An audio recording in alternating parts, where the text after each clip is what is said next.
Joining me now is a man fighting on November the 24th at PFL 10 in the finals of the welterweight tournament, looking to become a two-time world champion. Sadibou Sy, how are you doing today, man? I'm doing amazing. Thank you for having me. Just finished an amazing sparring session, so I'm high on life right now.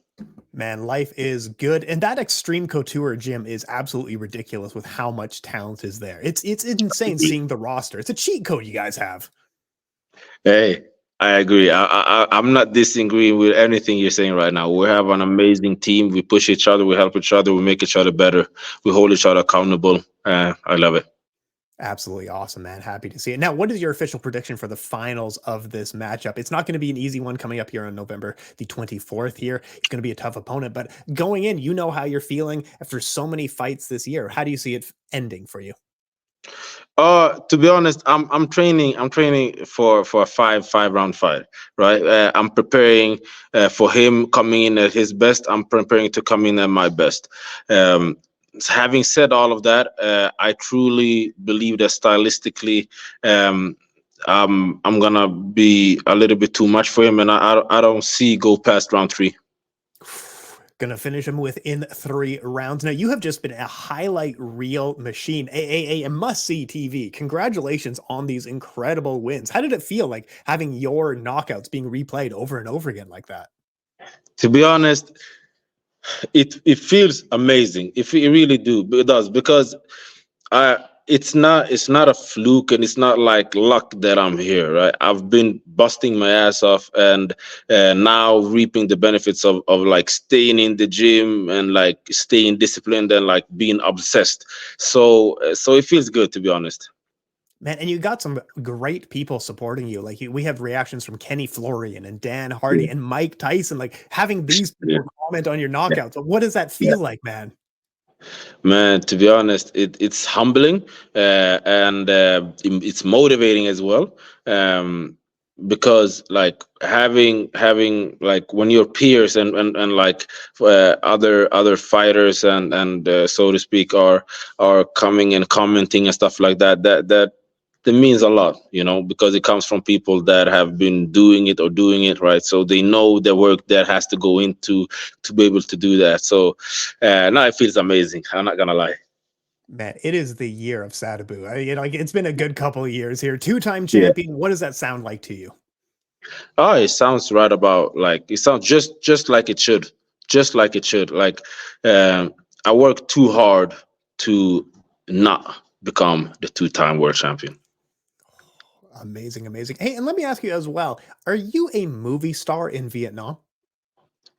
So I wouldn't go that far as say a movie star, right? It's not like I go to Vietnam and they're not gonna let me walk around. Like, it's not like that, right? But I did 2 movies out there in Vietnam with one of my absolute best friends, who's a movie star out there, and that's where the nickname the Swedish Denzel came as well, because I believe it was 2016. I went back there for after I did the first movie.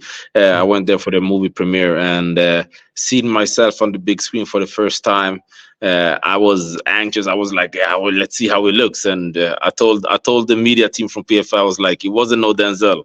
And then after that, they just came up with the Swedish Denzel. Yeah.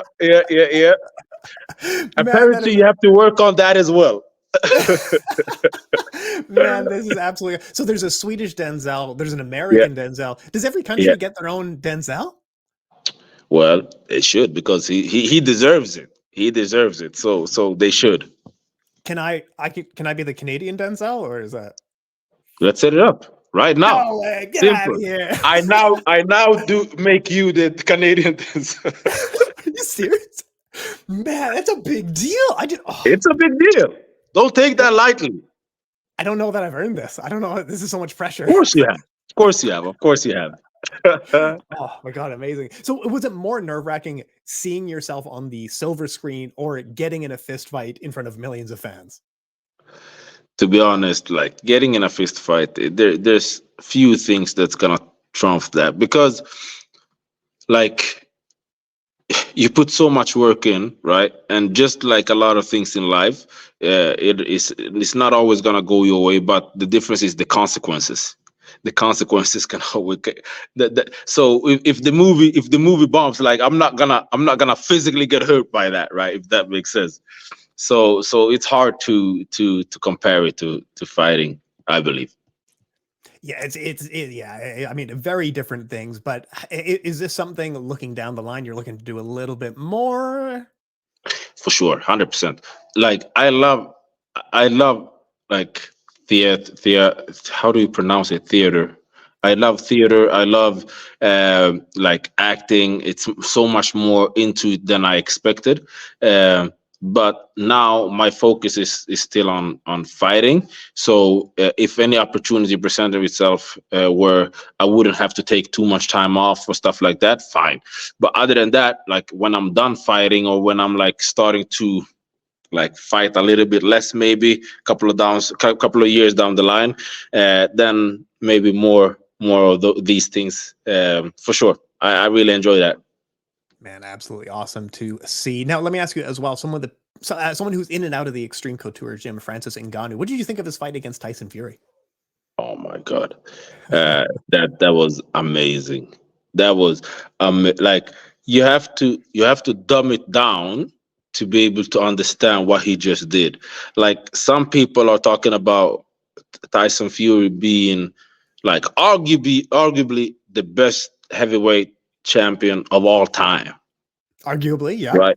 Arguably, right? He like you can make a case for him, right? Yep, And absolutely. at the same breath, we can make a case that Francis, in his first fight, beat him. Amazing. Amazing. It's stupid.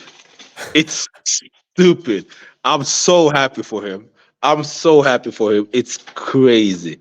I was watching the fight and I was like, is this for real? Like, and I've heard from people that like Francis, he's good. But I was like, yeah, like I know he's good. I know he's strong. I know all of that, right? But I just thought like it's the first time. How is he gonna be able to like yeah, No, amazing. we are living in Francis Ngannou's world. We're all just lucky to be around Francis, right? Hey, listen, I'm a grown man. I'm not gonna go that far, but I'm so happy for him. Man, and let me ask you as well, you've got a nation backing you at this point. I saw you leading the procession in Senegal. You were leading the minister, or you were meeting the minister of sport as well. Yeah, Like, yeah. that is quite a feeling that there are so many people looking up to you as an inspiration now. Like looking back, what if someone is now looking up to you, what advice would you pass on to them? Yeah, first and foremost, like that whole trip to Senegal was surreal. Like I went to Sweden and Senegal after last championship, and it actually when I met the minister of sport, and he was like, from the president to the prime minister to the minister of sport, all of us are standing behind you. Whatever you need, like the country is behind you. At that point, like my wife looked at me, and I almost teared up because it just became real. Like because it was so fast. After the fight, I was like, boom. 2 days after, I was in Sweden. 5 days after, I was in Senegal. Like it was so. I haven't had the time to digest anything, right? So uh, first and foremost, that was amazing, right? And then to answer your question, like for me, when people reach out to me and ask me anything or everything, right? That motivates me so much because for me, I'm just trying to do the best. Like I'm just trying to be the best Sadibou Sy, right? And that apparently inspires, that apparently motivates, that apparently, right? So because I'm not trying to do anything more than like, oh man, I'm gonna push, and I'm gonna see how far I can take this. And people get inspired by that. And for me, it's still surreal to understand. So that actually motivates me. That's like I don't take that for granted, and I don't take that lightly. So it's definitely not more nerve wracking. It doesn't add more nerves. It adds motivation. It pushes you further, knowing that there's so many people looking up to you, right? 100%. Because at the end of the day, first of all, like there's nobody or nothing that's gonna be harder on me than I am. I hold myself to such a high standard Like so for me, I know that when I make myself proud, that's usually when the people that follow me and want me to do well are proud of me as well. Man, and it means a lot when you see those people like Mike Tyson. I mean, your entire the nation of Senegal. Like it's this is arguably like that is the money's great. Love the money, but that stuff is so much more validating for an athlete. Am I wrong? No, you're definitely not wrong, because like when I started this sport, when I started martial arts, fighting in general, it was just for me to be able to push myself and see how far I could take it, right? The money obviously is a major part. Like you're not gonna lie, it plays a part, it makes a difference, obviously. But a lot of people have been making money, right? For me, it's more so the journey. For me, it's more so having fought in PFL for a couple of years, people writing me off, me being like, I'll be damned if you write me off. Like that's the thing that I want people to take from my journey and my story, you know. And at the start of the journey, I know you were into Muay Thai and kickboxing, and you won some European titles as well. But what fighters were you looking up to, and what inspired you to get into combat sports? To be honest, Mike Tyson, as we've been speaking about, Muhammad Ali was one major like inspiration for me, I would say those two would be the most. And then, to be honest, I watched a lot of Ray Sefo as well before meeting him. Man, that era of K1 heavyweights with like Ray Sefo under Nesto host, I don't know that anything was ever better than the early 2000s K1, you know? No, it was stupid. It was stupid. It was stupid.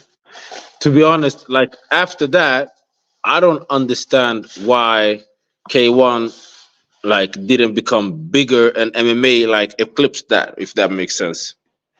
No, I fully co-sign with you on that. Like even watching the early 2000s K1 now of like Remy Bonjasky and these types, this sport is electric. You know what I mean? But yeah, MMA took over, and I'm not entirely sure. Yeah, what do you think? Like, why did MMA take over? To be honest, I don't have a good answer for that. I just think it resonated more with people, a little bit faster, a little bit wilder, and I don't know. I'm just guessing now. Your guess is as good as mine, because like the skill level and everything, like that goes into the kickboxing and Muay Thai, it's stupid. So I don't know. Yeah, I don't know either. And you've trained with Ray Sefo, right? He's in the gym quite a bit. Yes. I work with him every week. I imagine, with him. Man, he's probably still tough as nails. He hasn't changed a bit, I imagine. Stupid. The man is, I believe, 52 years old. He's still so fast that you're like, nah, like it cannot be. Like it's stupid. It's stupid. But the good thing with him is he never stopped sparring. So he hasn't fought in a while, but he never stopped sparring. So he never lost it. What? Man, what? This guy's tough as nails. No, it's scary. It's scary. It's scary. If you were here and see him spar, you would see what he does with people. Like it's stupid. It's stupid. It's stupid. Yeah, it's stupid. Just an absolute legend. But yeah, it was just an amazing era. But let's talk about you. Let's get back to you here. So growing up or now, what were some of the video games that you were really into, or video games that you're playing today? So I don't play too much video games nowadays, but to be honest, most of the video games I played was like soccer, like Pro Evolution Soccer or FIFA, whatever. Like me and my boys, we were sitting like for hours in and out and playing that. And also like, because I was a big soccer fan, and also like manager, where you manage a team and you like the coach and whatever you buy players and you like all of that. I did a lot of that thing, to be honest. But other than that, I haven't been too much of a gamer. And that's totally fair. But in the Champions League, do you have a main team? What's your go-to? What team do you support mainly? AC Milan. AC Milan. All right. Now I'm pretty Western, so I don't know much. Okay, tell me about AC Milan. They're having a good year? So to be honest, I haven't followed them. Like when I followed them, like let's say I would say 10 years ago, and from I don't know 10 years until 10 years ago, I followed them. I was watching their practices on YouTube, whatever. Right nowadays, like it gets too much. So I don't follow them as much as I do. But they had a couple of rough years. I'm getting better now. All right. Well, we'll give him a call because you were the manager online. We'll go by the team and then you and I can sort it out. Let's do it. I'm down. Yeah, I'm definitely down. So I always ask fighters what they're listening to as well. What's the main music that you have on a playlist? Ooh, good question. Right about now, I listen to a lot of like Afro house, Afro beats, and in general, I like to listen to music that gets me in a good mood. Like music that as soon as you hear it, it's hard to like not move. You see what I'm saying? So mostly that kind of music right now. Man, and Afrobeats, it's kind of crazy to think about because it's not gone anywhere. It's been surging for like 20 years, but it feels like now in the West, it's having like a little bit of a moment. You know what I mean? It feels like that's going to be the main, like really big trending music like 5 years from now. I feel like we're just on a real step forward in it. Am I wrong here? Yeah. No, I believe so too. I believe Afrobeat is here to stay, and I believe Afrobeat is gonna claim a lot of what do you call it, like the market shares, if that makes sense. Yeah, it's been for like the last little while here. It's been the main thing trending on TikTok. Okay, but what about anime as well? Were there any cartoons or anime that you loved growing up? Ooh, um, I like the Ninja Turtles. I love those. Uh, I would say what was the name of them? The Power Rangers. Oh, of course, man. The Power Rangers. Yeah. But other than that, no, I wasn't the best as following that as well. Did you watch any of the new stuff? Because both TMNT and Power Rangers had some newer stuff. I didn't catch any of it, but did you watch the newer stuff?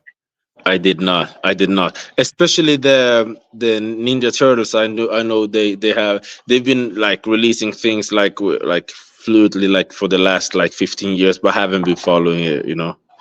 Well, it looks absurd when you like. I haven't been paying attention to the storylines, but I saw Teenage Mutant Ninja Turtles had a crossover with Batman, and I was wondering like, what are you talking about? How did this happen? You know what I mean? Wow. Obviously, Batman, Superman, and Spider-Man as well. I'm gonna throw them out there because there's like obviously been following them as well. Oh, of course. Oh, absolutely, Yeah. legends. Yeah. I'll ask you a couple more questions, and I'll get you out of here. But how's the eye improvement? Because I know that it was an issue for a while, but you had some work done. I think 6 years ago, was it? So yeah, 2017. Wow, great knowledge there. 2017. I got like special contacts that I've been wearing ever since.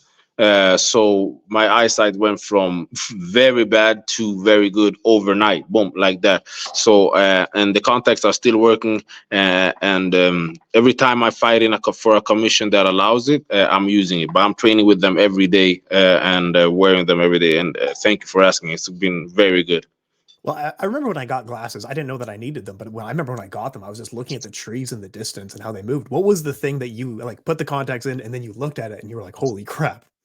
Yeah, that was, to be honest, I shit you not, everything was so dirty. I was like, oh, look at this, look at, like, because I couldn't see. Yeah, I swear to God, I couldn't see the dirt. Like, I was going in, like I was gonna throw out some trashes, and I was like, man, everything is so dirty. Like, I wanted to wash my hands all the time because like just small details that I hadn't seen. That's all. That's a rough one to sing Yeah. the garbage. Yeah.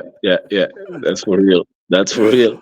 Oh man. All right, let's look into the future a little bit here. We're going to be a two-time champion in just a couple of weeks here, but looking ahead 5 years, maybe 10 years, how do you see yourself? Are you still in the sport? Are you doing something else? Are you a 10-time champion? What do you feel? 5 years from now, I'm definitely still in the sport. 10 years, that's hard to say.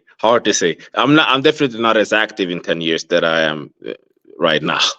But I believe that I'm always gonna have a foot in in the sport, in maybe training with fighters, maybe commentating, maybe I don't know. I just like to be involved, and so we just have to wait and see, I guess. Absolutely. And how many more children in that time do you imagine? One every 2 years. One every 2 years? All right, absolutely, man. It's going to be a good time. Yeah. All right, let me get to this readout, and then you'll get the last word here. Going to be fighting Magomedkerimov on November 24th at PFL 10 in the finals of the welterweight tournament. Sir, you talk us on out of here. Thank who you need to thank. Shout out who you need to shout out. All that good stuff. Hey, thank you for having me on. Make sure you tune in. We'll go on ESPN November 24th. Make sure to tune in, and make sure to don't blink, because it will go fast. I'm training too hard to let this one slip. So the people that I need to thank is too many people. I don't want us to sit here for 10 minutes. So everyone knows who they are, and I really appreciate you taking your time here. Thank you so much.